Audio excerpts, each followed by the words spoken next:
This is Section 5, Lecture 3. We're still talking about presidential power in U.S. foreign policy. In this lecture, we're going to be talking about different theories of the exercise of power of the president. One of the primary theories about exercising power in U.S. foreign policy comes from President Theodore Roosevelt's view called the stewardship theory. The president in this case is the steward of the nation and thus has a broad discretion to act in foreign policy without regard for domestic opposition. This can be linked to some of the ideas that we have talked about before in earlier lectures, particularly the national constituency. The president represents all of the people and should be the steward of all of the people regardless of political opposition or party, or in some cases even what the Congress is demanding. The president should be active in foreign policy and in domestic policy, not shying away from either, and should only be constrained in their leadership and in their policy making by the specific constraints or laws within the Constitution. This would give, and does give, the president extensive prerogative powers. Prerogative powers are presidential freedom to make independent and binding decisions or judgments outside of the approval of Congress, outside of the approval of court. Now, normally this would be acceptable in national emergencies, but the idea of the power of presidential prerogative is extending that power to include day-to-day decisions.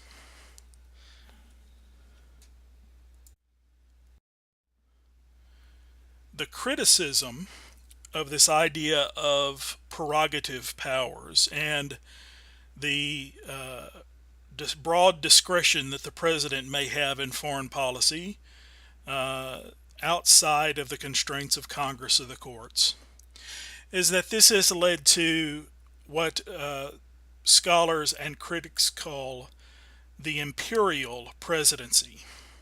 This is the criticism that some presidents overstep their powers to rule by decree based on their preeminence in foreign policy powers like treaty-making powers, like commander-in-chief powers. Presidents have increased their exercise or the use of executive agreements. As we said earlier, executive agreements have largely replaced formal treaties that we have with other nation states. These don't require that 2/3 Senate approval. And so it's as if the president is going outside of the powers of Congress to make these agreements. We also see an increase in the number of executive orders, presidential signing statements, and other powers of the president, those informal powers that we discussed, where the president can work outside the constraints of Congress. And so to place this title of imperial presidency is not seen as something that is positive. Typically it's seen as a criticism, because there has been a gradual but significant growth in the executive power, particularly in foreign policy. This began, this terminology or this idea of the imperial presidency began with President Roosevelt during World War II era. It is seen with President Nixon in going beyond his war powers in Southeast Asia to bomb Laos and Cambodia without approval. It is seen by in some instances, critics of the second President Bush in those long-term detainees being in Guantanamo Bay, waterboarding so-called black sites where terrorist interrogations and some instances accusations of torture went on.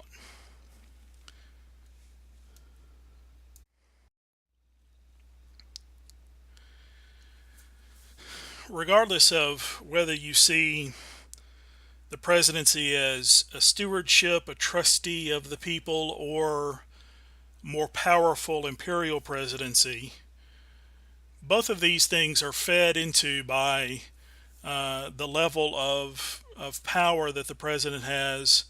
And this goes back to the first lecture we had on this subject, both those formal and informal powers. Because the president leads the national bureaucracies, including the foreign policy bureaucracies, the White House then becomes the center, the nucleus of foreign policy making and foreign policy decision making. And because that's where everything is being done, or the final decisions are being made, this is going to lead to that growth of power in the office of the president. But it's also going to lead to a concentration of the resources surrounding the president, the best advisors, constant advisors, so on and so forth. And so we see this great growth in the number of advisors at different levels, particularly in the creation of the National Security Council, and those people who advise the president on a day-to-day basis regarding foreign policy and national security institutions.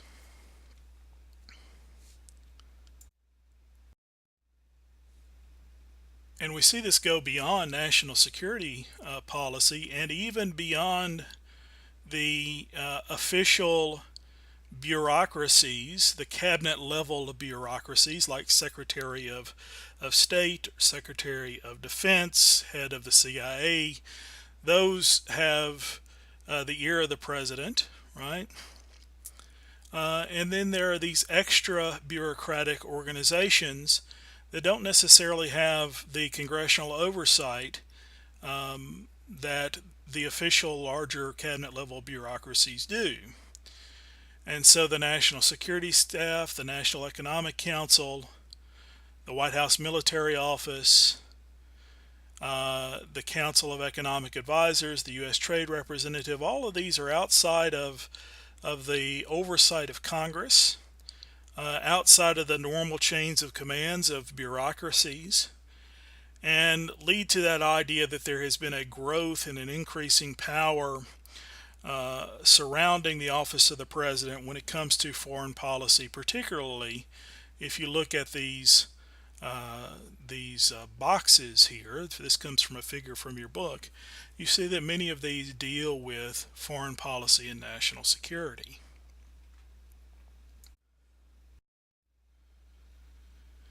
And so the power to organize and control the executive branch allows the office of the presidency to increase their power over Congress, even though they're supposed to share powers. We talked about this idea of co-determination.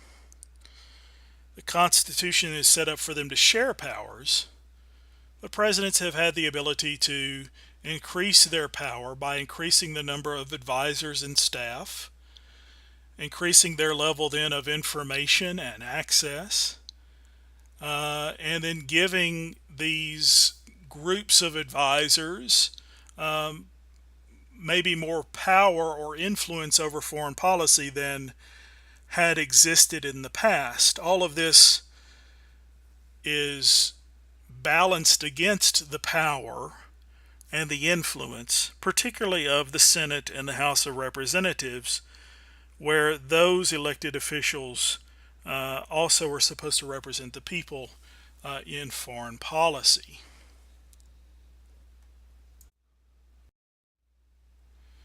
And we see from another figure in your book those sort of circles of influence surrounding the office of the presidency. You see official foreign policy advisors like the State Department and Department of Defense, the intelligence agencies, Department of Homeland Security, the National Security Council, and then balancing power with Congress. But informal advisors have that level of influence too. Other cabinet agencies have that level of influence too.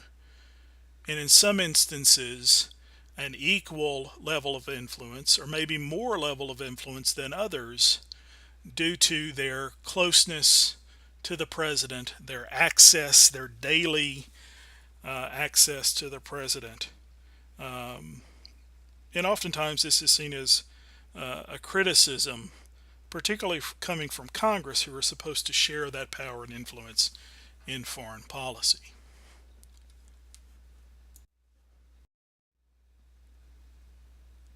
We see this growth in presidential power and leadership going back to our discussion of presidential grand strategies. The president's leadership in foreign policy oftentimes has been defined by these grand strategies that we discussed in the second chapter.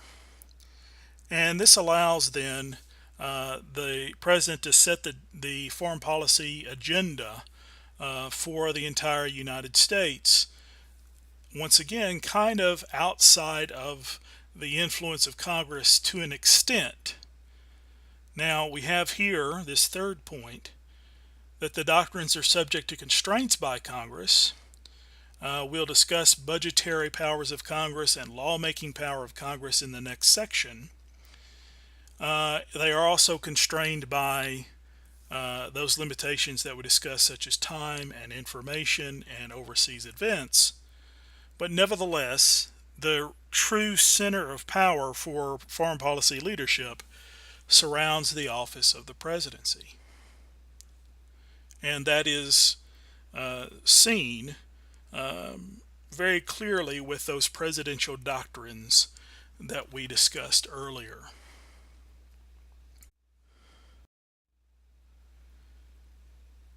One of the other sets of theories regarding presidential power and foreign policy is the president's management style in the White House. And we have three different models here, and your textbook discusses these and defines them well, and also discusses the presidents who these may apply to. Some presidents have a management style that is formalistic and hierarchical. That is, only the closest advisors, maybe the Secretary of State, the Secretary of Defense, intelligence bureaucracies, those closest advisors are the ones that have true access to the president. And thus they have more power over their bureaucracies and over the level of information and the people who get access to the president and are able to exercise their own power influence in that way. And the definition of this here says that they act as a gatekeeper for what information and what advisors get to the president. This fits in perhaps with the governmental politics model, where those individuals have a representation of their bureaucracies, and that's why they're in the room, and that determines what level of influence they have. Going back to that idea of where you sit determines where you stand. Other presidential management styles have been described as competitive, where everyone in the room has open debate and open discussion without regard for which bureaucracy they represent, whether they are a cabinet level official or some informal advisor. And this also goes along with the government politics model that we discussed earlier in the book, what we called the bureaucratic politics model. Here, these people are debating and deliberating with one another trying to get their policy views, their influence across to the final decision maker, being the president. Well, that doesn't necessarily differ from this final model, the collegial model, but the difference is cooperation versus conflict. The collegial model is where you have that open debate and discussion, but you're looking for common ground rather than sort of trying to one-up one another on your influence in over a particular policy. And so this is attributed to the Clinton administration, where they would try to find what everybody had in common and go with that, rather than having one advisor or another win out in their influence over the final decision that was made.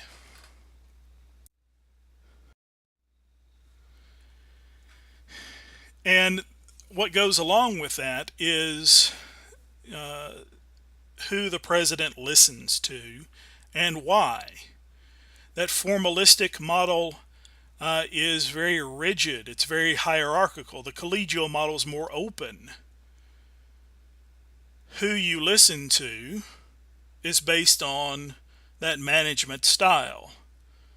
Do you have a very small number of people that you listen to? Those people who are supposed to be there, the key advisors, perhaps in the formalistic model? Or do you listen to a larger group of people, perhaps in that open or competitive model?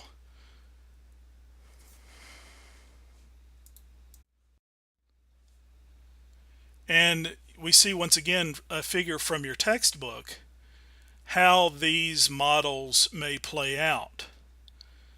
You have any number of advisors who would have influence or access to the president normally, but they all have to be channeled through the National Security Advisor.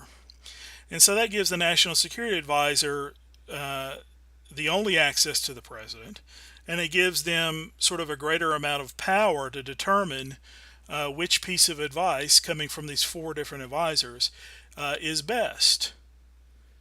The competitive model sort of cuts out the middleman, perhaps.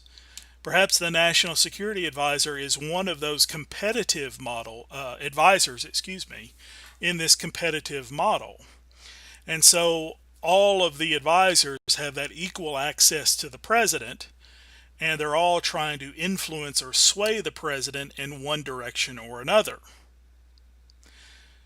In the collegial model, you have the advisors all having access to the president, perhaps all trying to sway the president in one direction or the other, but a back and forth on trying to find the commonalities or the common ground between or among the president and the different advisors to determine what is the best policy. Perhaps there has to be some agreement on the different pieces of advice.